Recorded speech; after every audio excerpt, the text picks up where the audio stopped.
गरुड़ पुराण का पाठ अक्सर किसी के इस संसार से चले जाने के बाद किया जाता है। क्या आप जानते हैं क्यों?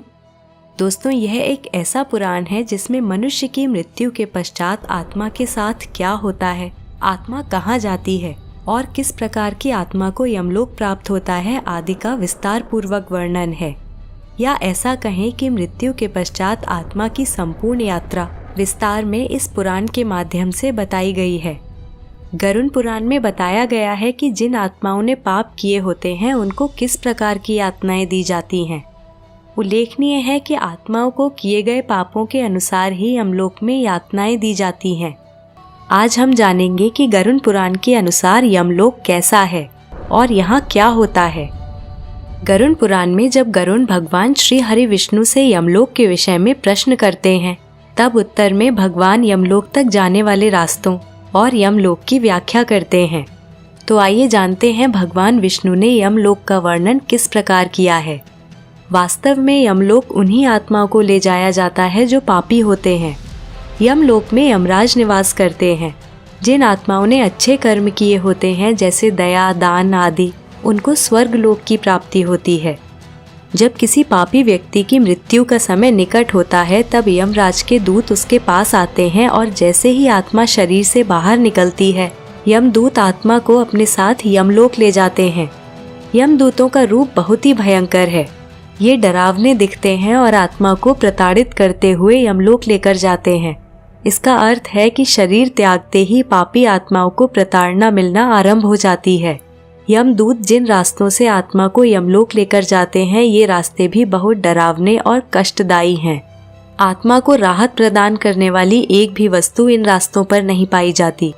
इन रास्तों में भयंकर गर्मी होती है और पानी की एक बूंद से लेकर वृक्ष की छाया तक कुछ भी नहीं मिलता। ये मार्ग पिघले हुए लावा के समान तपते हुए, कांटों से भरे हुए और भूमि अग्नि के समान गर्म है।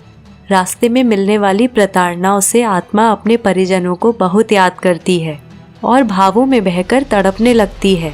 और दोस्तों, ऐसे कष्टों को सहन करते हुए अंततः आत्मा यमलोक पहुंचती है। आइए अब जानते हैं गरुड़ पुराण के अनुसार यमलोक कैसा है। यमलोक 86,000 योजन के क्षेत्र में फैला हुआ है। हमारी गणना के अनुसार एक योजन लगभग 1000 किलोमीटर के बराबर है। यमलोक के 4 द्वार हैं। दक्षिण और दक्षिण पश्चिम में यमपुरी है। यमपुरी की दीवारें इतनी शक्तिशाली हैं कि इन्हें भेदना असंभव है और यहाँ यमराज की अनुमति के बिना देवता भी नहीं प्रवेश कर सकते। यमपुरी में यमराज समेत उनके सभी दूतों के निवास स्थान हैं। गरुड़ पुराण में उल्लेखनीय है कि यमपुरी बिजली के समान चमकती है। भगवान विष्णु यमराज के भवन का व्याख्यान करते हुए कहते हैं कि यमराज के भवन की चमक स्वर्ण के समान है और यहाँ हमेशा कर्ण प्रिय ध्वनि सुनाई देती रहती है। अनगिनत प्रकार के पुष्प इस भवन को सुगंधित करते रहते हैं। इस भवन में एक बेहद आकर्षक सिंहासन है, जहाँ स्वयं यमराज विराजमान होते हैं और अनेक गंधर्व और अप्सराएं उनकी सेवा के लिए उपस्थित रहते हैं। यहाँ पर यमराज की सभा भी लगती है। गरुड़ पुराण के अनुसार इस सभा में केवल धर्म के मार्ग पर चलने वाली आत्माएं प्रवेश कर सकती हैं। ऐसी आत्माएं जिन्होंने कभी असत्य ना कहा हो, वे आध्यात्मिक प्रवृत्ति की हों, शांत स्वभाव की हों और जिन आत्माओं ने दान पुण्य किया हो, उनको ही यमराज की सभा में आने का अवसर प्राप्त होता है। इस प्रकार की आत्माओं के साथ यमराज मित्रता का व्यवहार करते हैं। ऐसी आत्माओं और यमराज समेत इस सभा में बहुत से ऋषि मुनि और तपस्वी भी उपस्थित होते हैं। यमपुरी के मध्य में चित्रगुप्त का भवन है, जो बहुत आकर्षक और भव्य है। यहाँ हर समय वाद्य यंत्र बजते रहते हैं और इस भवन में मणियों और रत्नों का बहुत आकर्षक सिंहासन है, जिस पर बैठकर चित्रगुप्त आत्माओं के कर्मों का लेखा जोखा तैयार करते हैं और इसमें लिखित कर्मों के अनुसार ही आत्माओं को यातनाएं दी जाती हैं।